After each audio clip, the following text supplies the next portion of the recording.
Donc cette préparation, elle est un peu particulière parce que le groupe est quand même assez jeune, inexpérimenté. Comment tu vis, toi qui es maintenant un des plus anciens, avec tous ces jeunes? C'est pas trop difficile? Écoute, au début on a imaginé beaucoup de choses, mais après qu'on a démarré la préparation, on a vu que ce sont des jeunes qui ont envie de faire quelque chose. Ce sont des jeunes qui respectaient beaucoup le groupe. Ça, c'est important. Je pense que si on mélange un peu les jeunes, les anciens, on peut faire de bonnes choses. Mais je pense que c'est encore pas fini. Je pense qu'il doit arriver encore des joueurs. Il doit partir des joueurs encore. Et le mercato est encore là. Mais on a bien bossé ces 12 jours qu'on était durés. Je pense que on a bien débuté la préparation. On verra demain ces matchs amicaux pour voir comment ça marche l'équipe. La relégation, est-ce que c'était difficile à vivre pour toi? Est-ce que c'est déjà oublié ou c'était dur? Vraiment, c'était très très difficile, même si on a parti tout de suite en vacances. Mais la première et deuxième semaine en vacances était compliqué parce qu'on ne pensait pas d'autre chose. Mais après, ça commence à venir normalement. Et après, quand tu rentres ici, tu regardes même le ballon qui est créé Ligue 2, ça commence à faire mal et ça commence à imaginer que tu es là. Alors, maintenant, on a bien compris qu'on est là et on doit bosser, on doit tout faire pour monter tout de suite. Ça, c'est notre objectif. À l'époque où tu avais prolongé, tu nous avais dit que tu resterais à Monaco même en cas de descente en Ligue 2. Tu y avais déjà réfléchi ou... Non, je suis sûr des choix que j'ai fait parce que avant de signer le contrat, j'avais discuté avec le club, le projet du club. Et je suis là, je vais rester là, même Ligue 2, je n'ai pas pensé d'autre chose. Et j'espère que cette année on fait une bonne saison et on monte en Ligue 1 parce que c'est là la place de l'ASM. Laurent Bagned aussi avait eu des propos très, très élogieux sur toi en disant que tu étais un défenseur d'une qualité internationale. Est-ce que son arrivée, le fait qu'il reste au club, ça a compté pour toi? Bien sûr, parce que une des choses qui m'a fait rester ici était par rapport au coach, parce que c'est un entraîneur qui m'a donné beaucoup de confiance et je ne pouvais pas faire un autre choix parce que c'est une personne qui m'a fait jouer, il m'a donné confiance pour jouer d'autres postes, même au milieu défensif. Là, ces moments-là, tu ne peux pas laisser plus que l'entraîneur, la personne qu'il est. Alors, il faut continuer. Je pense qu'ensemble, avec le groupe, les jeunes qui sont arrivés, on peut faire de bonnes choses cette année. Lorsque tu es arrivé à Monaco, il y avait beaucoup de joueurs brésiliens, de joueurs sud-américains aussi. Vous vous retrouviez souvent en dehors des entraînements. C'était une deuxième famille. Comment tu le vis maintenant d'être le dernier sud-américain brésilien ici? Tu ne te sens pas trop seul?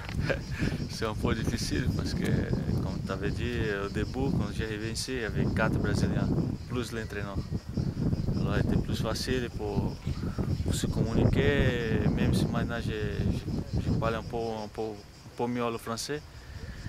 Mais si tu convives avec les Brésiliens, les Sud-Américains, c'est à chaque fois plus facile. Mais je suis content aussi, mais avec les autres joueurs qui sont là, les Français, les Coréens, comme Park et les autres étrangers. Parce qu'on a un objectif et il faut qu'on mette tout dans la même direction. Parce que c'est un championnat difficile. On doit être tous prêts pour arriver à monter. Et par rapport, ça me manque beaucoup la sortie avec la famille, les autres copains brésiliens, mais ça fait partie du métier. C'est un peu que le club a choisi ça. Je suis le dernier brésilien. Il y en aura peut-être d'autres. J'espère qu'il arrive quelqu'un d'autre ici, mais pour cette saison. Tu t'es très ami avec Néné aussi, comme il est toujours en France. Est-ce que vous arrivez à vous voir de temps en temps? C'est un peu compliqué parce que des fois il y a un jour libre et il vient ici, mais c'est rapide pour voir la famille, les autres amis, et comme ça on ne se voit pas beaucoup. mais on parle mobile, on se parle, on s'appelle.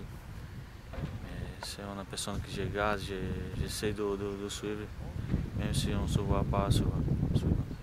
Est-ce que tu arrives à retrouver déjà un petit peu de cohésion, d'esprit de groupe avec tous les nouveaux qui sont là, tous les petits jeunes? Tu as quand même une grosse différence d'âge maintenant hein, avec certains.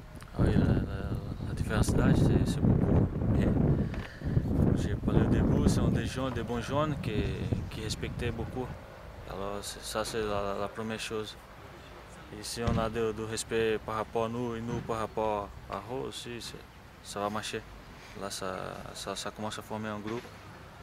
Et je pense que les jeunes ils vont arriver pour donner le maximum, pour nous aider à monter avec la chaîne. Compte tenu des départs et des arrivées, est-ce que tu sais un petit peu où tu vas jouer cette année, défense centrale ou à droite? Est-ce que Laurent Bagny t'en a déjà parlé? On a parlé un peu, mais on n'a pas parlé vraiment à quel poste je vais jouer. Et comme je dis même l'année dernière, l'important c'est jouer. Après, ma préférence c'est jouer l'axe, mais c'est le coach qui a choisi. S'il a besoin que je joue dans notre poste, ça va être pas un problème. Mais on verra qu'est-ce qui va passer jusqu'à la fin du mercato pour voir où je dois m'entraîner, me concentrer pour donner le maximum pour cette saison.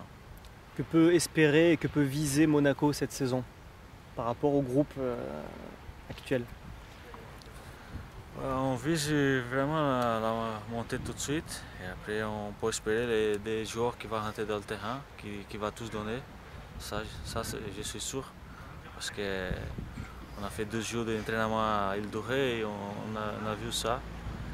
Des joueurs qui donnent tout, même l'entraînement. Alors je pense que cette année ça va être différent des autres années que les supporters ont gardé à domicile les matchs qui étaient un peu pas trop bons. Je pense que cette année ça va être très différent. Vous commencez les matchs amicaux très tard dans la préparation. Est-ce qu'on peut penser que le match de Sedan, qui est de la Coupe de la Ligue, sera juste un match de préparation de plus et pas réellement important? C'est vrai que jusqu'à maintenant on n'a pas fait de matchs amicaux, mais surtout parce qu'on a beaucoup de nouveaux joueurs et je pense que le coach a bien fait pour mettre en place les choses qu'il veut, qu'on joue, le schème tactique, tous. Alors je pense que même si c'est un peu tard, mais ça fait du bien, comme ça ça commence à connaître l'un à l'autre. Le match du Sedan, c'est un match de préparation, mais vraiment c'est un match très important parce que c'est le premier match officiel de la saison et c'est un match de la Coupe. Je pense qu'il faut prendre comme match de préparation, mais aussi comme match plus important de la saison parce que c'est le premier et il faut faire des résultats. Il y avait peu de supporters au stade ces dernières saisons, il va y en avoir encore moins la saison à venir. Est-ce que les joueurs sont préparés psychologiquement à devoir affronter un stade presque vide? C'est compliqué parce que vraiment ça me fait toucher la dernière match qu'on a fait contre Lyon. Les supporters de toute la France qui sont venus là pour supporter l'équipe et ça fait ça jusqu'à la fin du match, du début à la fin du match. Et vraiment j'ai jamais vu ça à Monaco. Même si cette année on est en Ligue 2, j'imagine que ça va être moins de personnes au stade, mais je profite ici pour appeler les supporters de dire de venir et de soutenir nous parce que ça va être très important. Si on a ça au stade, ça va beaucoup changer les choses, ça va motiver encore plus. Et il faut j'espère que cette année on va faire une bonne chose. Pas les joueurs, pas les staff, pas les supporters, mais tous ensemble, avec les directeurs, tous ensemble, comme ça on va faire des bonnes choses si on fait tous ensemble. Merci beaucoup.